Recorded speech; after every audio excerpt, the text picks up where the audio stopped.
Hello everyone. So now we are going to teach the study about the flexural strength of the concrete. So basically concrete as we know is relatively strong in compression and weak in tension. जैसा कि हम सभी को पता है concrete में mostly compression phenomena होता है, tensile में बहुत वीक होता है कंक्रीट टेंसाइल स्ट्रेस या टेंसाइल स्ट्रेंथ की बात करी जाए अगर इन reinforced concrete members little dependence is placed on the tensile strength of concrete since steel reinforcing bars are provided to resist all tensile forces. However, tensile stresses are likely to develop in concrete due to drying shrinkage, the rusting of steel reinforcement, temperature gradient, and many other reasons. Therefore, the knowledge of tensile strength of concrete is important. So देखिए जो भी आपका concrete member design किया जाता है उसमें reinforcement बार इसीलिए डाली जाती है ताकि वो टेंसाइल स्ट्रेस को बियर कर सके. इसके अलावा जो टेंशन जनरेट होता है कंक्रीट में वो श्रिंकेज की वजह से हो सकता है, ड्राइंग श्रिंकेज की वजह से हो सकता है, स्टील में रस्टिंग की वजह से हो सकता है या फिर टेम्परेचर ग्रेडियंट अगर डिफर कर रहा है तो आपका तो ये सारे बेसिक रीजंस हैं आपके कंक्रीट में टेंशन प्रोवाइड करे या टेंशन फिनोमेना परफॉर्म होने के लिए. Therefore the knowledge of tensile strength of concrete is of importance. A concrete road slab is called upon to resist tensile stress when from two principal sources, wheel load and volume change in the concrete. Wheel load may cause high tensile stress. जो भी concrete की आपकी road होती है तो उस पे जाहिर सी बात है अगर आप ये कर रहे हैं कि पर्टिकुलर आप ये सोच के डिजाइन कर रहे हैं कि उस कंक्रीट में सिर्फ कंप्रेशन होगा but due to the movement of the vehicle तो व्हीकल लोड जो होगा या व्हील लोड जो होगा उसकी वजह से भी थोड़ा ना थोड़ा टेंशन कहीं ना कहीं जनरेट होगा. व्हील लोड जब आएगा तो वॉल्यूम चेंज होगा और वॉल्यूम चेंज होगा तो it means tension phenomena concrete में परफॉर्म हो रहा है. बेसिकली व्हील लोड में cause the high tensile stress due to bending. When there is an inadequate subgrade support, volume change resulting from changes in temperature and moisture may produce tensile stress, as I discussed earlier. Stress due to volume change along may be high. The longitudinal tensile stress in the bottom of the pavement caused by restraint and temperature warping. ये मान लीजिए vehicle अगर wheel move कर रहा है road पे तो आपका कहीं ना कहीं वॉल्यूम चेंज हो रहा है जिससे आपका टेंसाइल स्ट्रेंथ आ रहा है. इसके अलावा व्हील मूवमेंट से ही अगर आपका टेम्परेचर इंक्रीज हो रहा है कंक्रीट का तो भी आपका टेंशन फिनोमेना या टेंसाइल स्ट्रेस कहीं ना कहीं कंक्रीट में जनरेट हो जाएगी. ठीक है. So basically frequently amounts to as much as 2.5 MPa at a certain period of the year and the corresponding stress in the transfer direction is approximately 0.9 MPa. These stresses are additive to those produced by wheels on unsupported portion of the slab. So ये stresses तभी generate होंगी आपके unsupported portion slab पे. Determination of tensile strength.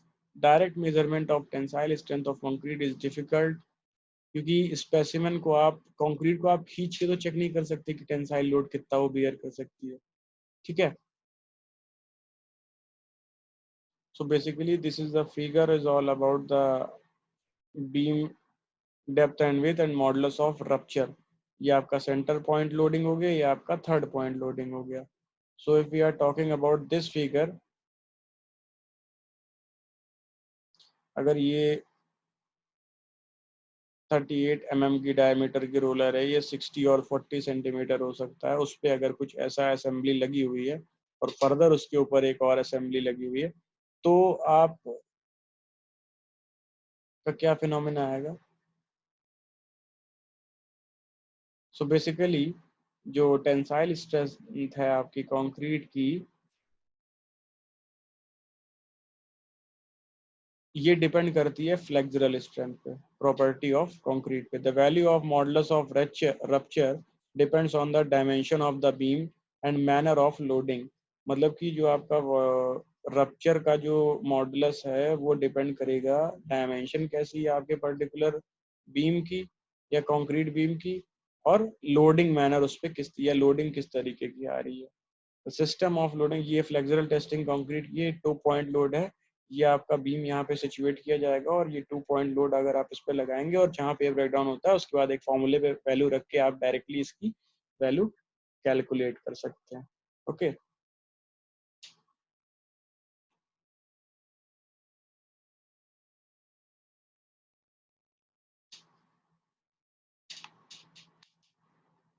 so basically the system of loading used in finding out the flexural tension are center point loading and third point loading।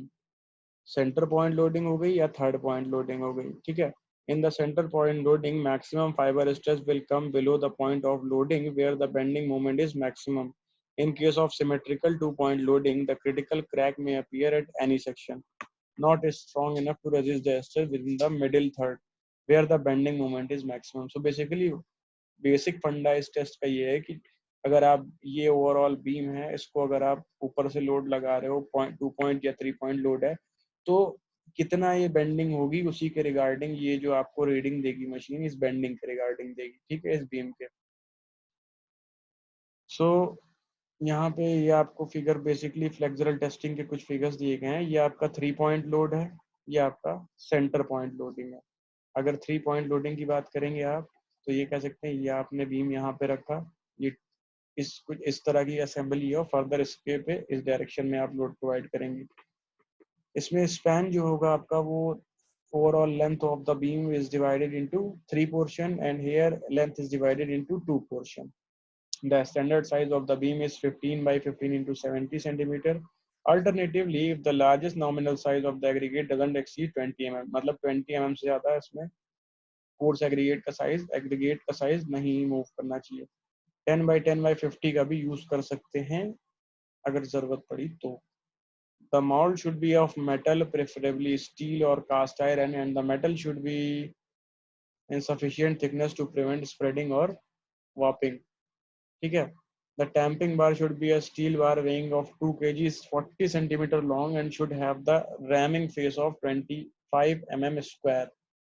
मतलब कि tamping जो आप इसमें करोगे वो टैंपिंग रॉड आपकी 2 kg minimum weight होना चाहिए, 40 सेंटीमीटर लॉन्ग होनी चाहिए, और जो एरिया जो उसका होगा सरफेस एरिया, या जो अब आप टैंपिंग के दौरान अगर उसको टैंप कर रहे हैं कंक्रीट पे, तो वो एरिया जो एक बार में कवर करे वो 25 mm स्क्वायर का एरिया कवर करनी चाहिए।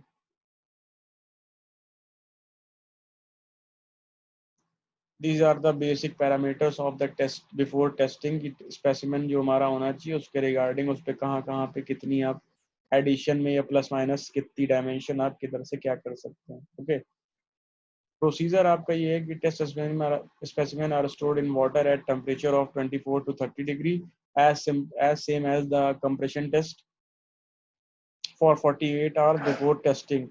They are tested immediately on removal from the water whilst they are still in a wet condition. The dimension of each specimen should be noted before testing. No preparation of the surface is required. उसके बाद आपका आता है placing of the specimen या flexural strength आप निकालोगे कैसे। मान लीजिए आपने टेस्ट किया the flexural strength of the specimen is explain the modulus of fracture FG which if a equals to the distance between the line of fracture and the nearer support. Measure 2 on the center line of the tensile side of the specimen in centimeter, and where modulus of fracture is equal to PL upon BD square. When A is greater than 20 centimeter for a 15 centimeter specimen or greater than 13.3 centimeter for a 10 specimen, then FB is equals to 3P into A upon B into D square. When A is less than 20 but greater than 70, then B is equals to measured within the centimeter of the specimen। मतलब जो भी आपका modulus of rupture का formula है वो कैसे change हो रहा है। उसके बाद आपका कुछ यहाँ पे टेंशन और कंप्रेशन के बीच का ये ग्राफ है, ये यहाँ पे परफॉर्म किया गया है। Where small d is the major depth in centimetre of the specimen at a point of failure. Okay, small l is the length on centimeter of the span on which the specimen was supported, and p is the maximum load in kilogram applied to the specimen. If A is less than 17 centimeter for a 15 centimeter specimen, then अगर आप इसको कुछ इस तरीके से test करेंगे, ये आपका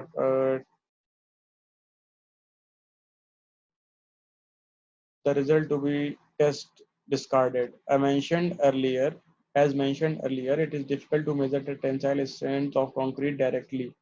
So, split tensile test भी आप यहाँ पे कर सकते हैं, जो कि आप करेंगे पर्टिकुलर एक सिलेंडर में, ठीक है।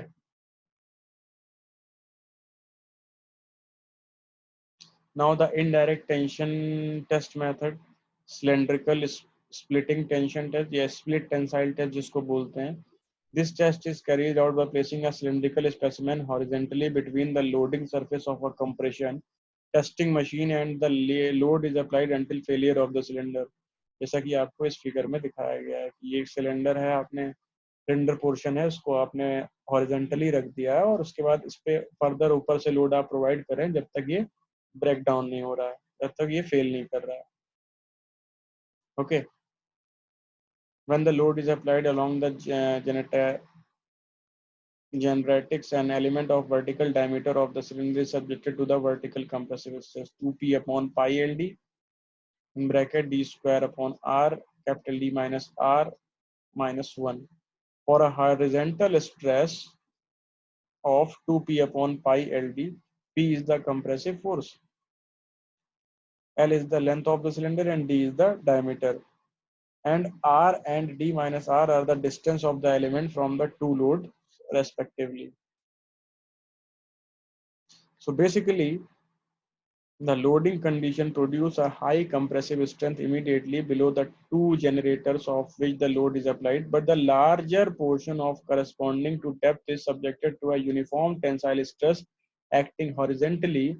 It is estimated that the compressive stress is acting of about 1/6 depth and the remaining 5/6 portion depth is subjected to tension. तो मतलब ये है यहाँ पे जो स्प्लिट टेंसाइल टेस्ट आप करोगे तो उसके हाइट के 1/6 तक तो आपका कंप्रेशन लग रहा है, उसके बाद 5/6 पोर्शन पे आपका टेंशन जनरेट हो रहा है. In order to reduce the magnitude of high compression stress near the points of application of the load, narrow packing strips of suitable material, which are such as plywood, are placed between the specimen and loading platens the testing machine. Basically, strip wood 25 mm wide and 3 mm thick and 30 cm long use करी जाती है wide strip ताकि specimen आपका इधर उधर ना होने पाए. The main advantage of this method is that the same type of specimen and the same testing machine are used for the compression test can be employed for this test. So basically यही है कि splitting tensile strength gives 5 to 12% higher value than the direct tensile strength. Split tensile test आपका पहला तो इसका advantage ये है कि इसको आप कंप्रेशन टेस्ट की मशीन में चेक कर सकते हैं. दूसरा ये है कि ये जो रिजल्ट देता है डायरेक्ट टेंसाइल स्ट्रेंथ से 5 से 12% मोर इफेक्टिव रिजल्ट आपका ये परफॉर्म करता है. ओके. उसके बाद आपका आता है ring tension test. Another test of finding out the tensile strength of the concrete is known as ring tension test. So basically इसमें होता क्या है, a hydrostatic pressure is applied radially against the inside periphery of 15 centimeter diameter, 4 mm thick and 4 mm high concrete ring specimen. The resulting tensile stress developed in the specimen are determined by the following formula.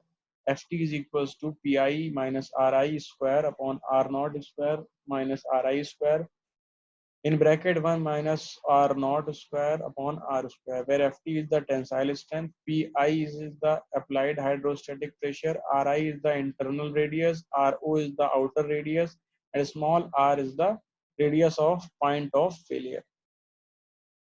There are some advantages of the ring tension test, which states that the nature on the load application is that in this test in such that no clamping and misalignment stress are introduced in the test specimen.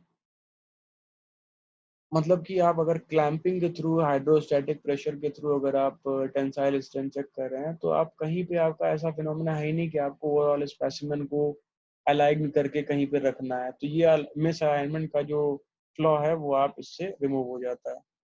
The entire volume of ring is subjected to tensile stress and the uniformly distributed maximum stress occurring along the entire periphery of the ring.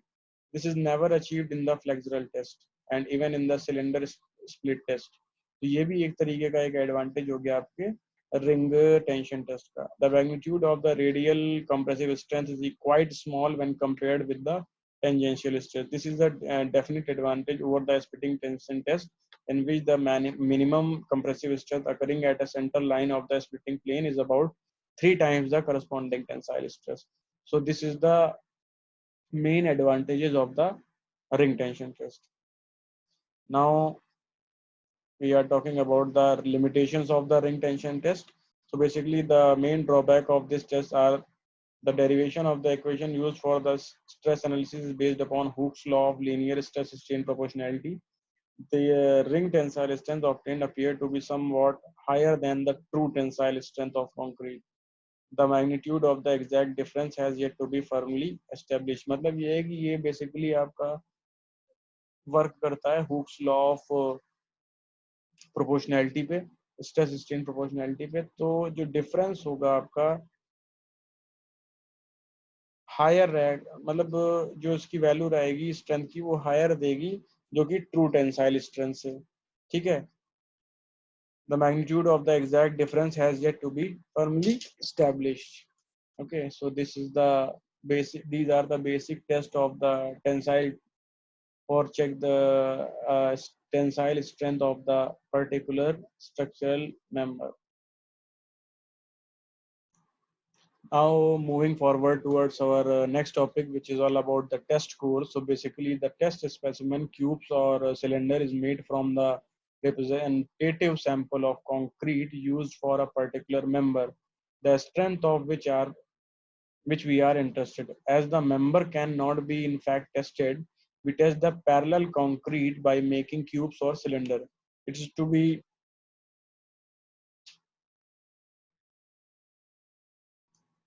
found that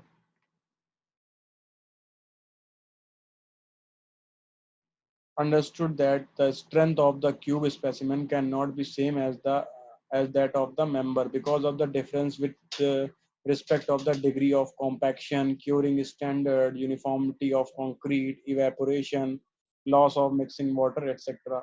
It means this is the basic phenomena in which we state that जो भी हम test करते हैं वो particular एक specimen के लिए करते हैं और पर्टिकुलर एक माउल्ड के लिए करते हैं. बट एक्चुअल जब हम कंक्रीट कहीं पे प्लेस करते हैं तो उसकी जो स्ट्रेंथ होती है वो डिफर करती है, जस्ट चाहे वो कंप्रेसिव स्ट्रेंथ हो चाहे वो टेंसाइल हो, एनी टाइप ऑफ स्ट्रेंथ होगी वो डिफर जरूर करेगी just because of the following parameters like degree of compaction, मतलब उसका कॉम्पैक्शन जो हमने क्यूब में किया था वही हम वहां पे पर्टिकुलर साइट पे कर पा रहे हैं कि नहीं एक्चुअल में. क्योरिंग स्टैंडर्ड, यूनिफॉर्मिटी ऑफ, क्योंकि क्योरिंग स्टैंडर्ड ये कह सकते हैं कि मान लीजिए आपने कोई चीज 28 दिन के लिए ओवरऑल पानी में डिप करके रखी हुई थी, but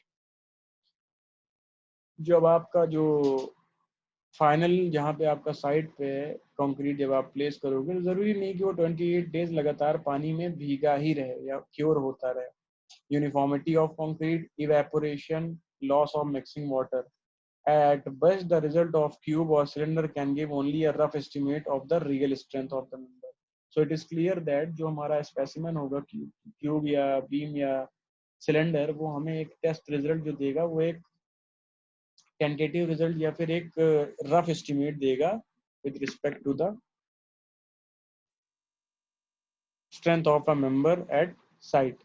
To arrive at a better picture of the strength of the actual member, attempts are made to cut cores from the parent concrete and test of course of the strength. Perhaps this will give a better picture about the strength of the actual concrete in a member. ये कहा जा सकता है कि आप specimen check करने से अच्छा है अगर आप उसका बेसिक कट कोर या कोर कट करके थोड़ा सा कंक्रीट निकाल लीजिए, उसके बाद उसको टेस्ट कर लीजिए कि वो एक्चुअल साइट पे कैसा वर्क कर रहा है. सो here in x-axis we can say that core strength as percentage of cylinder strength, और यहाँ पे हो गया as, 1 day, 3 days, 7 days, 28 days, 90 days and 364 days. तो ये A B C D 5 अलग अलग तरीके के आपके टेस्ट किए गए तो वो अगर कोर स्ट्रेंथ आपकी 25 से स्टार्ट हो रही है, 25 से 50 के बीच ही देखिए आ रही है सारी, जहाँ पे भी स्टार्ट है वो अगर आप 28 डेज पे चेक करेंगे फॉर अ मटेरियल ए, तो ये आपकी आ रही है 100 के करीब, 100 आ रही है, ठीक है। तो वही चीज़ अगर आप 364 के लिए चेक करेंगे ए के लिए, तो वो आ रही है 130 के करीब, 130 टू 35 के करीब। Okay. Core can be drilled at a suspected part of the structure or to detect segregation or honeycombing, or to check the bond or the construction joint, or to verify the thickness of pavement. ये कह सकते हैं ये core आप उस जगह पे cut करेंगे जो आपका सस्पेक्टेड एरिया होगा। इट मीन जहाँ पे आपको दिख रहा है कि हनी कॉम्बिंग ज्यादा आ गई, या फिर डिफेक्ट सेग्रीगेशन हो गया, सेग्रीगेशन टाइप का डिफेक्ट हो गया, तो वहां पे आप उसको कट कर सकते हैं। Okay. The disadvantages are that while cutting the core, that the structural integrity of the concrete across the full cross section may be affected to some extent, and secondly that the diameter to height ratio may be other than that of standard cylinder. ये कह सकते हैं कि अगर आप core cut कहीं से कर रहे हैं तो ओवरऑल जो कंक्रीट की यूनिफॉर्मिटी है वो डिस्टर्ब हुई। इसके अलावा जो हमारा स्पेसिमन साइज था उससे हमारा कोर साइज जो है वो कहीं ना कहीं डिफर कर रहा है। Okay. Capping of both ends will be required, which will again introduce some differences in the strength. जाहिर सी बात है, आप डायरेक्टली कंक्रीट को अगर कोर कट करके आप निकाल रहे हो, और तो आप जाहिर सी बात है उसके दोनों एंड पे कहीं ना कहीं कैपिंग जरूर करेंगे, ताकि जब आप उसको मशीन में टेस्ट कर रहे हैं तो डिफॉर्मिटी ना आए या डिसअलाइनमेंट ना हो। दैट्स वाई इस कैपिंग की वजह से भी कहीं ना कहीं आपकी स्ट्रेंथ डिफर करेगी या चेंज हो जाएगी। Also, existence of reinforcement will also present difficulty in a cutting a clean core। मतलब reinforcement अगर आपका उस जगह पर्टिकुलर कंक्रीट पे पड़ा हुआ है, तो भी अगर आप कोर कट कर रहे हो तो आपका reinforcement भी डिस्टर्ब करेगा उस पर्टिकुलर माउल्ड को। ओके।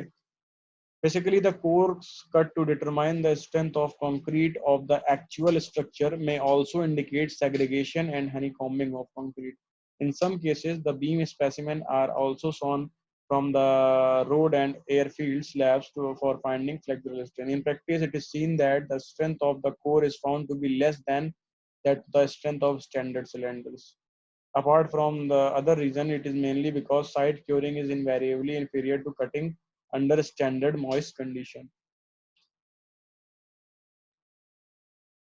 जो कोर कटिंग की स्ट्रेंथ आती है वो बेसिकली कम आती है आपके स्पेसिमेन जो आपने चेक किया था उससे, जो जस्ट बिकॉज ऑफ इसलिए होता है क्योंकि आपके कई सारी चीजें हैं, टेम्परेचर हो गया, इवेपोरेशन ऑफ वाटर हो गया, प्रॉपर क्यूरिंग ना होने की वजह से। इसके अलावा जो कोर कट आप कर रहे हो उसमें आपकी कई सारी डिफॉर्मिटीज लाइक रीइंफोर्समेंट आ गया कहीं पे, या फिर आपने कैपिंग करी तो भी स्ट्रेंथ को कहीं ना कहीं वेरी कर रहा है। ठीक है।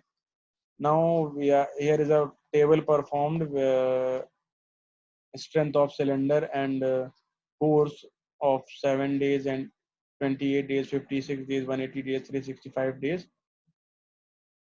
स्टैंडर्ड सिलेंडर की 28 डेज पे हमारी क्या रेशियो आता है वो भी यहाँ पे दिया गया है। So basically strength of course में आप ये जान सकते हैं कि the reduction in strength of course appear to be greater in stronger concrete. The reduction in the strength can be high as 15% of for 40 MPa concrete. Generally, a reduction of 5 to 7% is considered reasonable. ये तो कहा जा सकता है कि अगर आपके specimen से आपके कोर की जो स्ट्रेंथ है वो 5 से 7% तक अगर डिफर कर रही तो वो रिड्यूस कर रही तो वो एक्सेप्टेबल है। बेसिकली ये 15% तक जाती है। Okay, it has been reported by many investigators that cast in situ concrete gains very little strength after 28 days. Test on high strength concrete shows that although the strength of course increases with age, the core strength even up to age of 1 year remains lower than the strength of strength 28 days cylinder. So here is a figure performed here. 7, 28, 56, 180, 365 इसकी strength अगर आप देखेंगे overall तो standard cylinder की अगर आप देखेंगे 66, 80, 86, 97, 101.3। Core की बात करेंगे तो देख रहे हैं कहीं ना कहीं ये कम आ रही है। ठीक है। 57.9, 58.5, और देखिए यहाँ तो काफी कम ही होती चली जा रही जैसे जैसे आप जैसा कि आपकी लैंग्वेज ने यहाँ जस्टिफाई किया कि कोर्स की जो स्ट्रेंथ है वो साल भर, एक साल के बाद भी बहुत कम है, बट 28 डेज पे, 28 डेज पे अगर आप देखोगे सिलेंडर की स्ट्रेंथ तो वो बहुत ज्यादा है। कोर की देखोगे तो वो कम है। 28 डेज और 365 डेज पे अगर स्टैंडर्ड सिलेंडर की स्ट्रेंथ 101 है तो वो उसका 25% तक देख रहे हैं आप यहाँ पे, लगभग लगभग ये कम है। उसके बाद हमारा आता है नॉन डिस्ट्रक्टिव टेस्ट, जिसमें आप ये कह सकते हैं कि बिना कंक्रीट को तोड़े हुए या बिना डिस्ट्रक्ट किए हुए आप उसको कैसे उसकी स्ट्रेंथ गेन कर सकते हैं। तो इसके कुछ मेथड्स हैं। पहला है आपका नॉन डीटी में रिबाउंड हैमर से आप कर सकते हैं या पल्स वेलोसिटी मीटर से कर सकते हैं। ठीक है।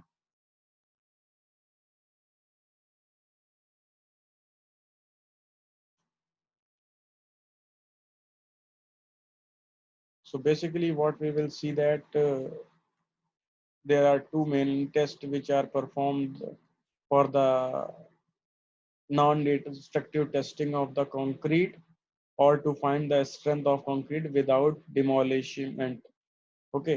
तो डी रिबाउंड हैमर तो आपकी एक असेंबली हो गई, उसमें आप ये करते हैं कि एक इंजेक्टर टाइप का होता है जो कि पर्टिकुलर टैप करता है आपके कंक्रीट पे और कुछ एक रीडिंग देता है आपको। उसी के रिगार्डिंग आप, ये ओवरऑल असेंबली हो गई आपके रिबाउंड हैमर की।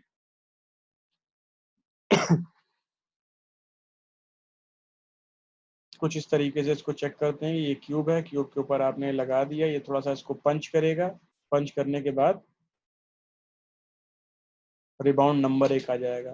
ठीक है। रिबाउंड नंबर जितना भी आता है उसी के रिगार्डिंग ये ग्राफ है कि अगर वर्टिकली वेट और ड्राई दोनों के केस में अलग अलग चेक किया गया है तो उसके रिगार्डिंग आपकी अगर रिबाउंड नंबर उसमें 20 आ रहा है तो उसके रिगार्डिंग अगर आप वेट उसकी देखोगे तो वो ये जो यहाँ पे मिलेगा उसकी स्ट्रेंथ इतनी आ गई। वही अगर रिबाउंड नंबर जैसे जैसे आपका बढ़ता चला जा रहा है, मान लीजिए हो गया 30 के अराउंड, तो आपकी स्ट्रेंथ कुछ ऐसे करके यहाँ 30 के अराउंड लगभग लगभग आ जाएगी। ओके। उसके बाद आपका पल्स वेलोसिटी मीटर है, वो कुछ इस तरीके से होता है कि आपका जितना भी इंटेंसिटी की जो रेज होती हैं वो कितना कंक्रीट को पेनिट्रेट कर रही है, उसी के रिगार्डिंग आप पेनिट्रेटिंग टेक्निक से आप सिमिलरली उसकी भी स्ट्रेंथ आप निकाल सकते हैं। So basically this lecture is all about the flexural strength of concrete, जिसमें हमने स्प्लिट टेंसाइल टेस्ट और different type of tensile strength के कैलकुलेशन के लिए ये सारी चीजें करी।